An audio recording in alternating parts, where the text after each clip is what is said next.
Goodluck Jonathan, as the Vice President of Nigeria, was supposed to act as President and discharge the duties of the office as acting President whenever his boss, President Umaru Musa Yar'Adua, was not around, in reference to Section 145 of the 1999 Nigerian Constitution. Unfortunately, the president, who had been battling with diverse life-threatening diseases, failed to transmit a letter to the National Assembly under the aforequoted section of the Constitution, which states that whenever the President transmits to the President of the Senate and the Speaker of the House of Representatives a written declaration that he is proceeding on a vacation or that he is otherwise unable to discharge the functions of his office until he transmits to them a written declaration to the contrary, such functions shall be discharged by the Vice President as acting President. Jonathan's lawyers and advisers argued that until the president transmits a letter, he had no power to act as president.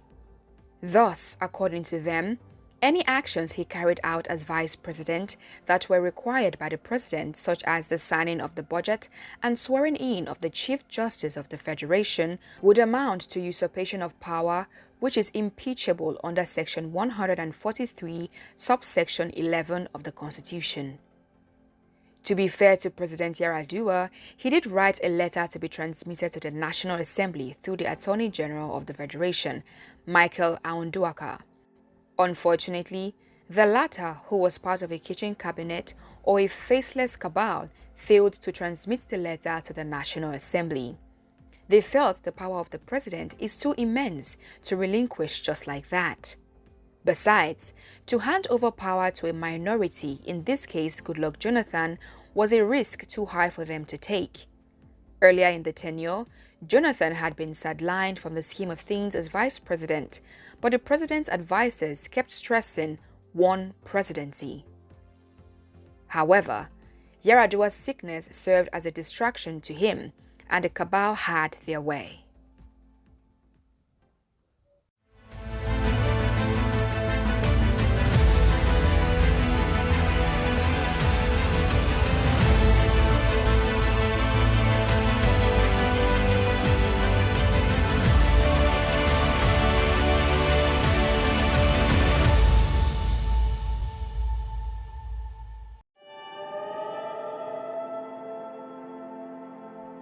On Monday, November 23, 2009, President Umaru Musa Yar'Adua was flown out of the country to a hospital in Jeddah, Saudi Arabia, to receive treatment for pericarditis, an inflammation of the pericardium, the fibrous sac surrounding the heart.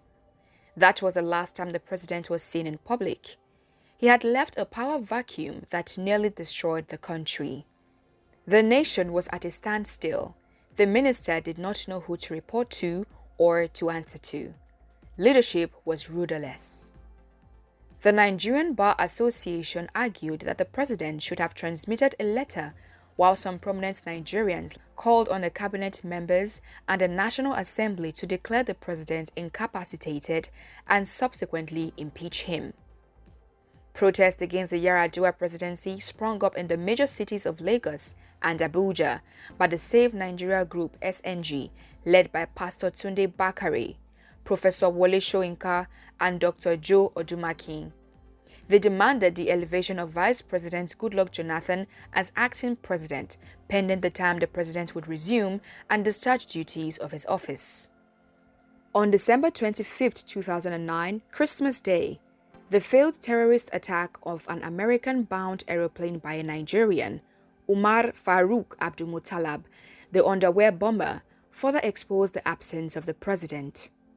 The United States of America did not hesitate to put Nigeria on its list of terrorist nations, and travel restrictions were imposed on Nigerian travelers.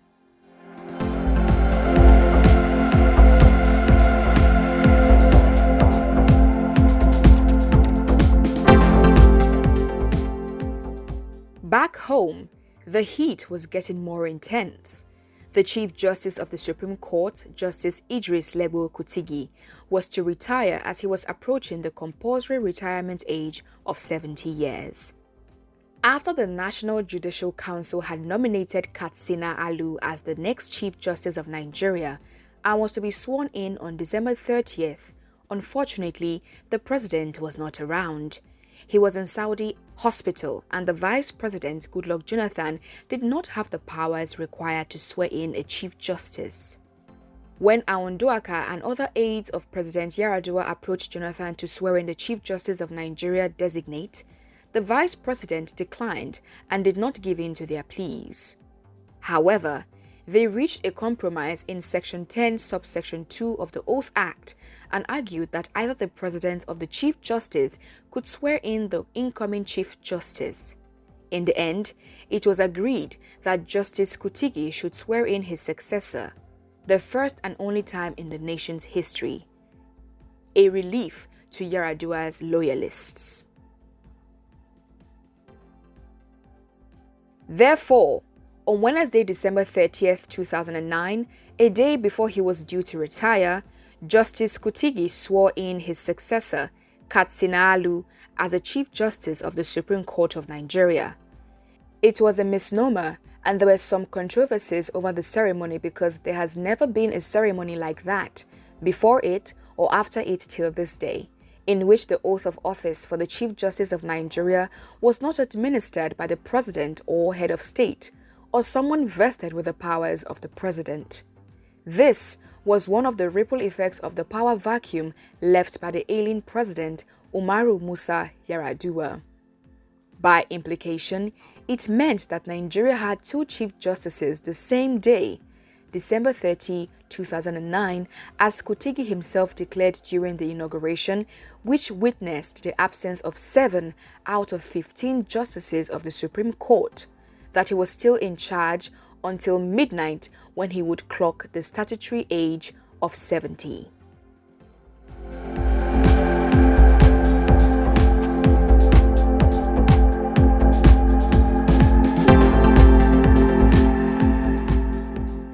Nevertheless, the Minister for Information, Professor Dora Akunyili, felt cabinet members should invoke Section 144 of the Constitution. However, many of them, especially the Minister for Education, Dr. Sam Egu, disagreed. They felt it would be unfair on the President to remove him from office. Besides, Section 144 was too hasty a decision at the moment. On the other hand, Section 144 of the Constitution wouldn't have removed President Yar'Adua from office per se. It would only have declared him incapacitated. But none of the ministers wanted to take the risk of being disloyal to his or her boss, except Professor Akunyili, who stood her ground that the Vice President should take charge, pending the President's return on the basis that the nation was at a standstill.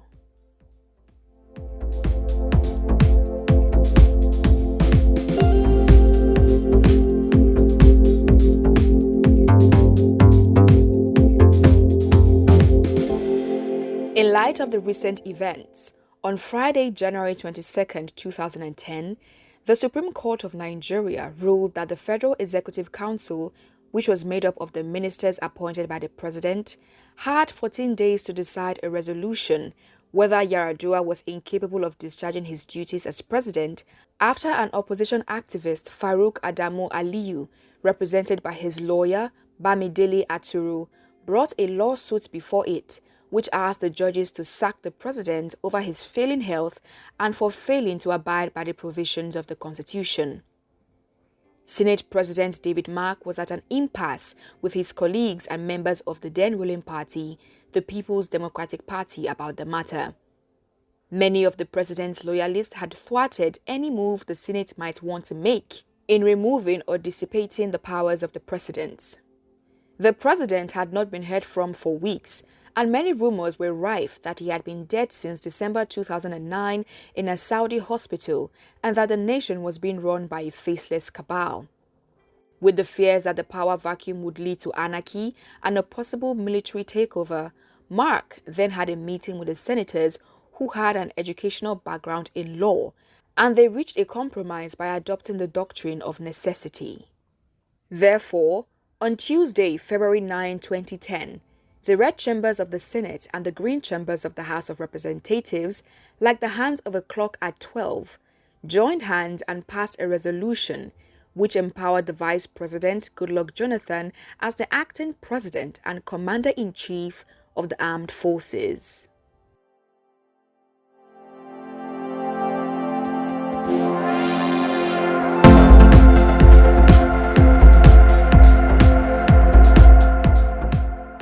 This act by the National Assembly members did not go down well with loyalists of the president, and they protested their disdain on pages of newspapers and other media, citing abuse of the Constitution. They were right. There is no provision for such action in the Nigerian Constitution which empowered the National Assembly to pass such a resolution. Nevertheless, Jonathan's lawyers had anticipated this. The acting president got wind that the embattled Attorney General of the Federation had been working behind the scenes to challenge the ruling in court, which, ceteris paribus, he was bound to win because the Constitution does not provide for an acting president through a transfer of power to the vice president by the National Assembly. However, at the Federal Executive Council meeting the next day after the acting president had shocked everyone present by rejecting his seat and choosing to sit on the president's seat, Jonathan announced a minor cabinet reshuffle. He redeployed Aunduaka from the Ministry of Justice to the Ministry of Special Duties and transferred the Minister for Labour, Prince Adetokunbo Kayode, as the new Attorney General of the Federation and Minister of Justice. Everyone got the message. Jonathan was now fully in charge. The Yar'Adua presidency was coming to an end. Many of the ministers who were hitherto Yar'Adua's loyalists started gravitating towards Jonathan. But the president's handlers would not give in without a fight, and Saudi Arabia got the message. Around 3 a.m. on Wednesday, February 24, 2010, less than 15 days after Jonathan assumed the presidency in acting capacities, President Umaru Musa Yar'Adua made a surprise return to the country via the Nnamdi Azikiwe International Airport, Abuja, to the president's villa. This was seen as a calculated move by his handlers to upset the growing influence and stability of a clear, fledgling Jonathan administration. As acting president, Jonathan bore the insignia of the office of the President of the Federal Republic of Nigeria and also added the Commander-in-Chief (C-in-C) title to his name. In fact, the national anthem preceded any address he had to make as acting president. Would that change now that President Yar'Adua was back?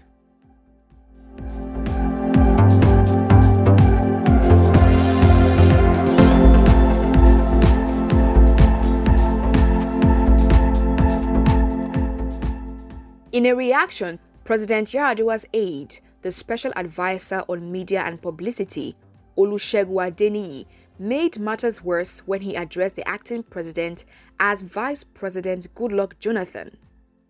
In a counter-move the same day, Jonathan's spokesperson, Imani Boro, issued a statement and addressed Jonathan as acting president. There was now a power play in the villa as the secrecy surrounding the return of the ailing president threw up questions as to who was really in charge. Jonathan's advisors warned that he could be shot by the Presidential Guard Brigade, whose responsibility is to protect the president if he carried on using the president's insignia since he was now around. However, the Minister for Information argued that Jonathan was still the acting president as he was mandated by the National Assembly, and that the only way he would revert to the title of vice president was if the National Assembly revoked their endorsement of Jonathan.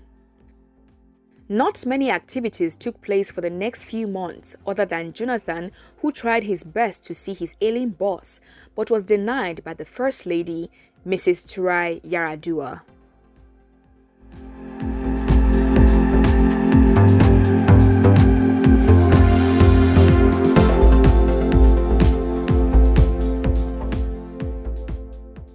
In late April 2010, Christian clerics in the country who visited and prayed for President Yar'Adua reported to Jonathan that it would be a miracle for the president to resume and discharge the functions of his office. 1 week later, President Umaru Musa Yar'Adua died. He was the first elected president to die in office and the second head of state to die in Aso Rock after General Sani Abacha. It was not until after his death that Jonathan was able to see him. With Yar'Adua gone, all the controversies about who was president and who was not were laid to rest. The rest, they say, is history.